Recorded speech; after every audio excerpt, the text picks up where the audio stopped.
I think the biggest challenge in the animation industry today is the changing distribution landscape.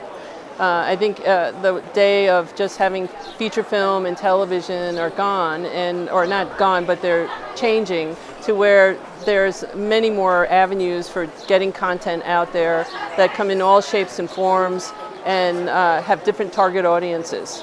And I think the big challenge for everyone is we don't know how it's going to work. It's like the Wild West. Absolutely, and I think the question really ties also to one around inclusion, representation, and diversity when you talk about the changes in distribution. As we become more global and we're servicing all types of audiences all over the world, not even in just our home countries, that means all kinds of people.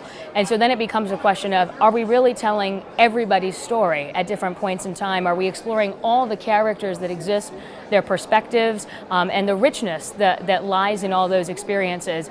And so for me, the greatest challenge in terms of technology and distribution, also therein lies the greatest opportunity. So, and the challenge for women in animation is, and there are opportunities that go along with that as well, but the biggest challenge is that they have not been allowed to be in the creative roles, to be able to get their voices out there and to be heard and to tell their stories. When we did research, we found that women are the majority in animation programs. I mean, there are some schools that are 75% female, and yet women only make up 23% of the creative roles. So it's only 23% of the voices being heard are women, even though 3/4 of the schools, which are people interested in getting their voices out there, are female. I think the new distribution landscape, which is, the Wild West, it opens up the door for women and all people who have been underrepresented in the medium. And I think VR is actually an interesting example, because what we're hearing is that there's actually a tremendous number of women involved in VR. There's lots of opportunities there. And I think it's because it's a new medium. For us and women in animation, what we're trying to do, or we're meeting that need by developing talent and trying to fix that number and get to the point where we can be 50-50 by 2025.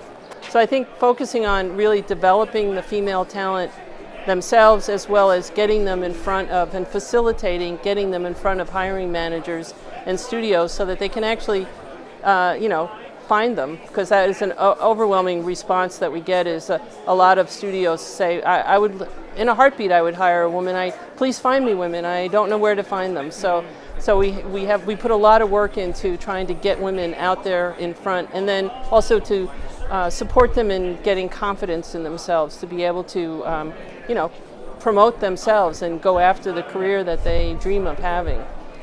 That's right, and also Women in Animation as an organization has really been able to start to partner across the animation industry, I think both in the US as well as globally. You're seeing it here at Annecy in terms of the first ever Women in Animation Global Summit.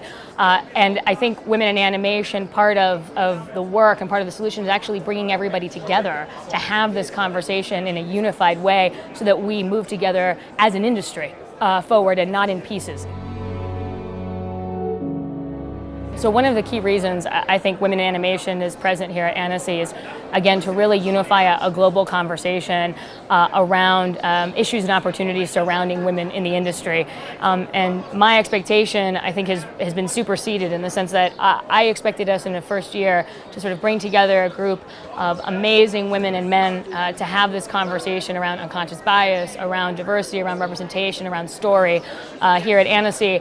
And the fact that the room was packed almost the whole day and people stayed and were engaged in the conversation, to me means it was a tremendous success. And so I think my expectation of the conference was completely fulfilled. And what we saw with Women in Animation, at least, is that this conversation is needed and that we need to continue it long after today. And so I think that's what is getting me very excited about leaving here and continuing the conversation that Annecy helped bring together. And it was also we've been building up to this event this year. So the last 2 years, we've Women in Animation has had a presence at Annecy, but they've been smaller pieces. And so this year was the first time we really went all out, and it was largely because of this. It was completely because of the support that we got from Disney Studios. And so that was my expectation and joy actually was too. We've been talking about doing this for at least 2 years, and to actually see it happen and be so successful as it was, we couldn't be happier.